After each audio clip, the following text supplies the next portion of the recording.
અને હા, મારા પિતાને 100% યાદ કરવામાં આવ્યા હતા. કારણ કે ગુજરાતમાંથી એકમાત્ર એવા જે તે સમયના જનસંઘના લીડર હતા જેઓને આપણા જે ત્યારના જનસંઘના જે નેતાઓ હતા ઉચ્ચ કક્ષાના, અટલજી જ્યારે હતા, તેમના દ્વારા કહેવામાં આવ્યું હતું કે તે આ દેશમાં ન રહે, એમની પણ ધરપકડ થઈ શકે છે અને એમને વિદેશ પલાયન કરવા માટે એમના તરફથી કહેવામાં આવ્યું હતું, જેનું માન રાખી તેઓ અહીંયાથી વિદેશ જતા રહ્યા હતા.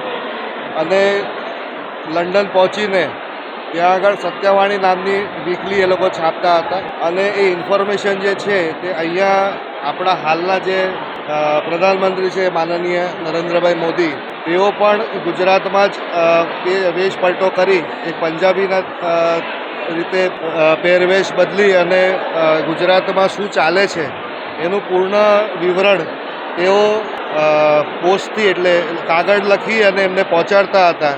ત્યારે બધાએ પોતપોતાનું નામ પણ બહુ મજાકીય રીતે બદલ્યા હતા. મારા પિતાનું નામ ત્યારે મણિરામ શેઠ કરીને રાખ્યું હતું, જેમના નામે ટપાલ આવતી. આપણે બધા અને ખાસ કરીને આપ મીડિયાના તમામ પ્રતિનિધિશ્રીઓ અને મીડિયાના માધ્યમથી તમામ જનતાને હું આજના દિવસ જે સૌથી ગોઝારો દિવસ છે તેને યાદ કરીને ભવિષ્યમાં આવી કોઈ ઘટના ન થાય તે માટે આપણે બધા કટિબદ્ધ થઈએ, એ જ પ્રાર્થના.